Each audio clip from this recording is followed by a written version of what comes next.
Hello friends, welcome to Archana's delicious recipes. நம்ம வீடியோவில் இன்றைக்கி என்ன பார்க்க போகிறோன்னா, பிஸ்தா பருப்பி எப்படி செய்யலான்றதை பார்க்கலாம். இந்த பிஸ்தா பருப்பி டேஸ்ட்டு பார்த்திங்கன்னா ரொம்ப அட்டகாசமாக இருக்கும். இந்த பிஸ்தா பருப்பி செய்யறதுமே ரொம்ப ஈஸி தான். வாங்க இந்த பிஸ்தா பருப்பியை எப்படி வீட்லேயே ஈஸியாக செய்யலான்றதை பார்க்கலாம். இந்த பிஸ்தா பருப்பி செய்யறதுக்காக நம்ம ஒரு பேன் எடுத்துக்கலாம்.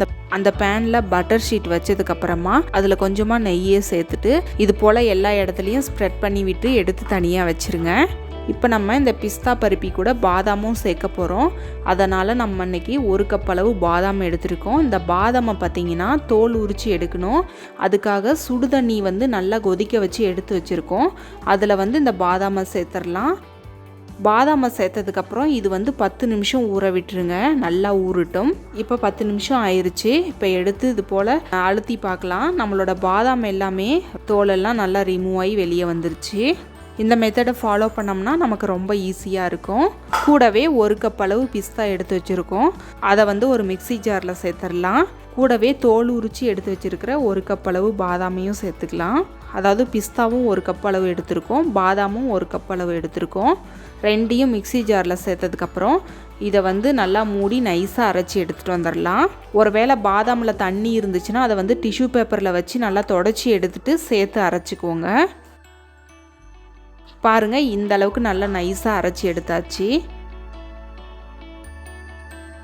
இப்போ ஒரு பேன் எடுத்துக்கலாம். அந்த பேனில் 1.5 கப் அளவு சுகர் சேர்த்துக்கலாம். நம்ம பாதாமும் பிஸ்தாவும் சேர்த்து 2 கப் அளவு எடுத்திருந்தோம். அதுக்கு 1.5 கப் அளவு சுகர் எடுத்துக்கலாம். கூடவே 1.5 கப் அளவு சுகருக்கு 1/2 கப் அளவு தண்ணி சேர்த்துக்கலாம். சேர்த்துட்டு இதை ஸ்டவ்வில் வச்சு இது போல் நல்லா கலந்துட்டே இருங்க. சர்க்கரை நல்லா கரைஞ்சி வரட்டும். அந்த அளவுக்கு இது போல் நம்ம கலந்து விட்டுட்டே இருக்கலாம். பாருங்கள், சர்க்கரை நல்லா கரைஞ்சி வந்துருச்சு.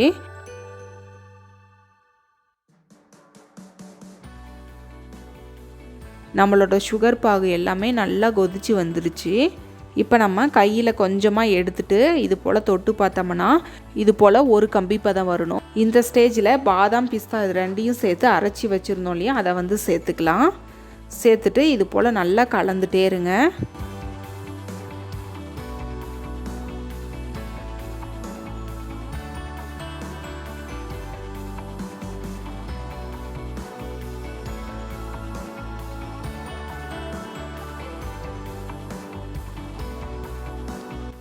கூடவே 2 டேபிள் ஸ்பூன் அளவு மில்க் பவுடர் சேர்த்துக்கலாம். மில்க் பவுடர் இல்லைன்னா ஸ்கிப் பண்ணிக்கோங்க. கூடவே கொஞ்சமாக க்ரீன் கலர் ஃபுட் கலர் சேர்த்துக்கலாம். சேர்த்துட்டு இது போல் நல்லா கலந்து விட்டுருங்க. இந்த க்ரீன் ஃபுட் கலர் சேர்த்தாலும் சேர்க்கலாம், இல்லாட்டினா ஸ்கிப் பண்ணிக்கலாம். இப்போ இது ரெண்டையும் சேர்த்துட்டு நல்லா இது போல் கலந்துட்டே இருக்கலாம். இப்போ நம்மளோட மாவு ஓரளவுக்கு வெந்து வந்துருச்சு. இந்த ஸ்டேஜில் பிஸ்தாவும் பாதாமும் கொரகொரப்பாக அரைச்சி எடுத்து வச்சுருந்தோம், அதையும் சேர்த்துக்கலாம். அதையும் சேர்த்துட்டு இது போல் நல்லா கலந்து விட்டுட்டே இருங்க. கூடவே 2 டீஸ்பூன் அளவு நெய் சேர்த்துக்கலாம். சேர்த்துட்டு இது போல் நல்லா கலந்துடலாம்.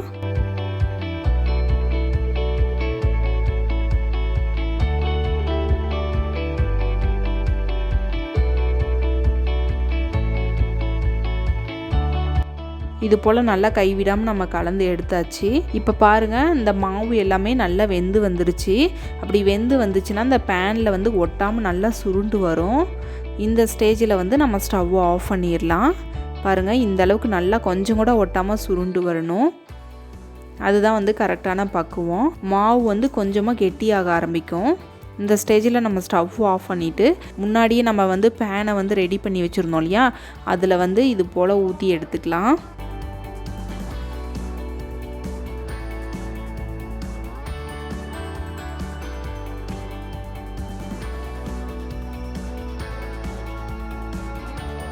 ஊற்றுனதுக்கப்புறமா இது போல் ஸ்பூனில் வச்சு லெவல் பண்ணி விட்டுக்கோங்க. இது 2 மணி நேரம் போல் அப்படியே விட்டுருங்க, நல்லா செட் ஆகி வரட்டும். இப்போது 2 மணி நேரம் ஆயிடுச்சு. நம்ம எடுத்து பார்க்கலாம். பாருங்கள், எடுக்கிறதுக்கு ரொம்ப ஈஸியாக வருது. இது நல்லா செட் ஆகியும் வந்திருக்கு. இப்போ நமக்கு எந்த மாதிரி ஷேப் வேணுமோ அந்த மாதிரி ஷேப்பில் கட் பண்ணி எடுத்துக்கலாம்.